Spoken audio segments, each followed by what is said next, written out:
City crews are continuing in 24-hour operation to address the snow event that we've been through this week. We have 50 trucks on the street with 100 people staffing those on the rotating 12-hour shifts, continuing to work on primary snow emergency routes.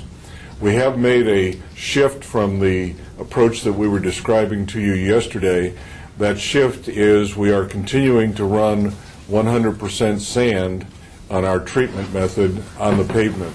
The reason for this is twofold. We are still short on supply, but in the extreme cold temperatures, the effectiveness of salt is greatly diminished, and most of the effect of the combination of salt and sand comes from the sand. Therefore, we are maintaining 100% sand that we're spreading on the top of the snow after it's been plowed in order to provide for traction for motorists.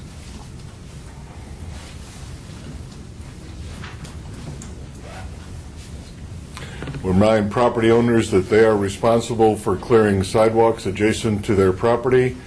Remind everybody that it is illegal, it is a misdemeanor to push snow from private property onto sidewalks or the street.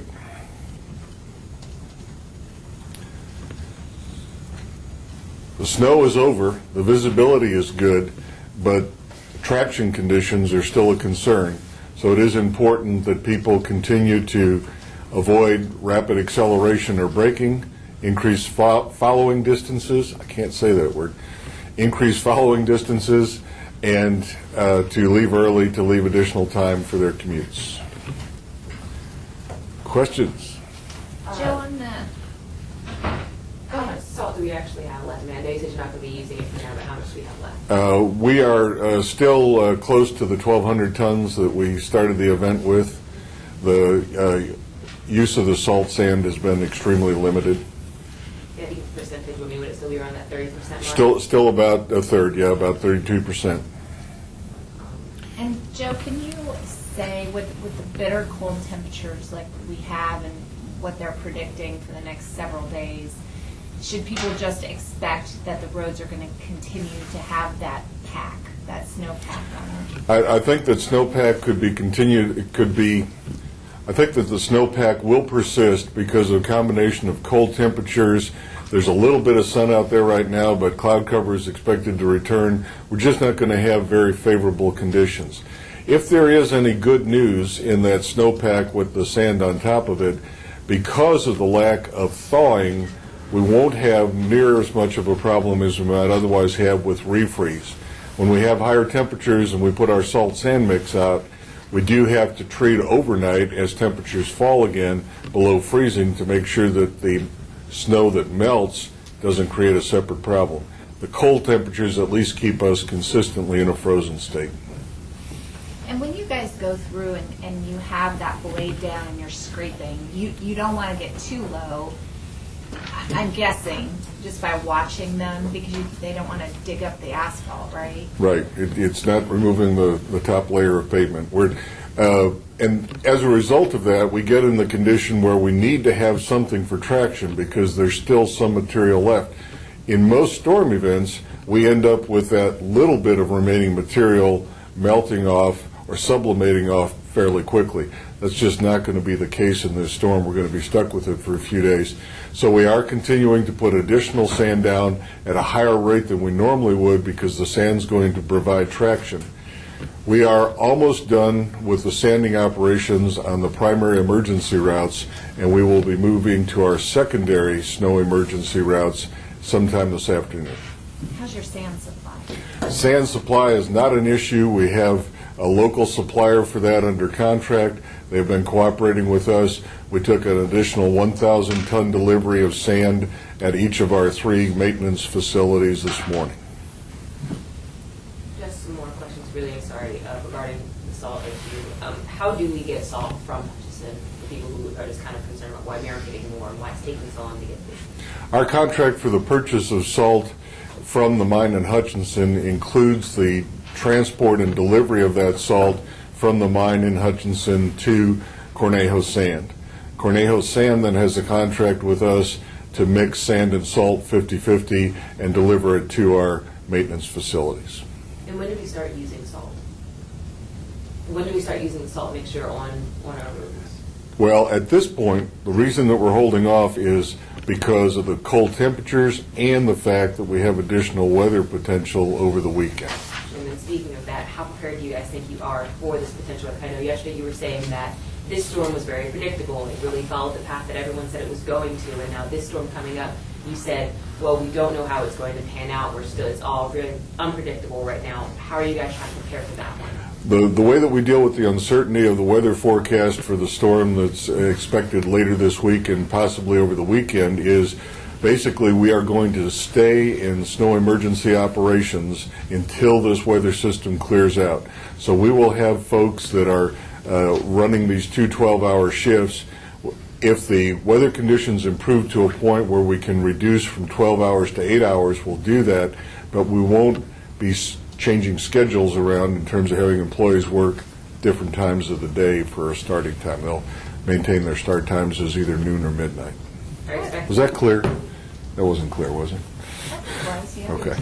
Are you expecting for people to continue seeing these plaza things on the streets for, I guess, the rest of the week, or you could just kind of reiterate that? Okay, we will be continuing to be out on patrol looking for trouble spots as we get the primary and secondary routes covered. We'll still be out looking for areas where their traction is a problem to put down additional sand on a spot basis as needed. And Joe, how are your drivers holding up? 12-hour shifts on snow plow operators is pretty challenging, as you can imagine, because we're operating under adverse conditions. Yesterday with the snow, today with the cold. Beyond that, their 12-hour shifts is a long time to be driving a piece of equipment like that. And these are folks whose regular jobs absolutely involve driving the equipment, but it's only a part of what they do. Today they're just driving continuously, so it does take a toll. We work with the employees to make sure that they're getting rest breaks, that they're staying hydrated. We're encouraging them to make sure that they make good use of the 12 hours that they're off so that they return well rested and able to do their work. And what are the shift changes that come in? Noon, Midnight and noon, or noon and midnight. And you kind of already said this earlier, but I have to ask the question. Do you guys really expect for residents to maintain the sidewalks and even their own streets? Well, we expect the residents to maintain the sidewalks so that they're passable for pedestrians. In terms of maintaining the streets, we don't expect people to go out and shovel the streets, but they can if they want to. They can if they want to, yes. Again, complying with our requirement that snow not be dumped on the street. So you can't shovel your side of the street to your neighbor across the street side of the street. Let's talk again about why we don't plow residential streets. We don't plow residential streets because snow events don't usually justify it in terms of the economics and the cost of doing it. It would require additional equipment and people over what we currently have staffed to do, and it would create a whole separate set of problems. If there is on-street parking and you plow a residential street, you end up putting the snow against the vehicles that are parked. If there's no on-street parking, you still have the issue of a large number of driveways, and putting the snow from the street to the bottom of your driveway at the point of the curb wouldn't help people out very much either. So it's a choice of difficult.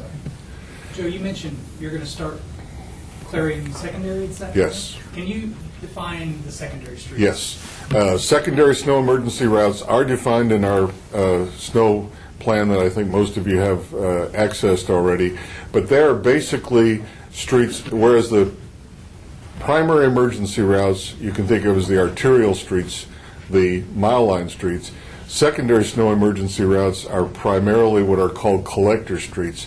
Collector streets will typically serve residential areas where there are a large number of cul-de-sacs or additional streets that are accessed from a neighborhood onto one common street to get out to the arterial.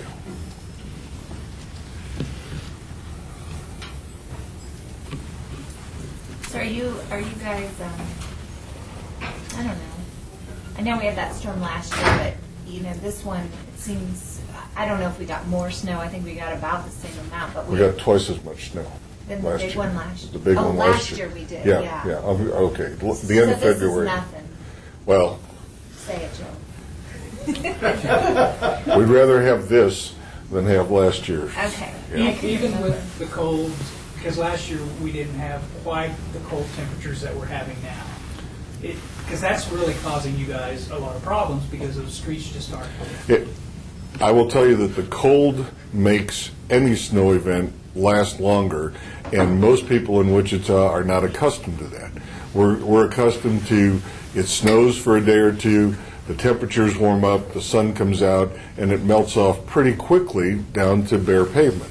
This is going to be more like parts of the country that have a perpetual snow condition for an extended period of time, at least for the next few days.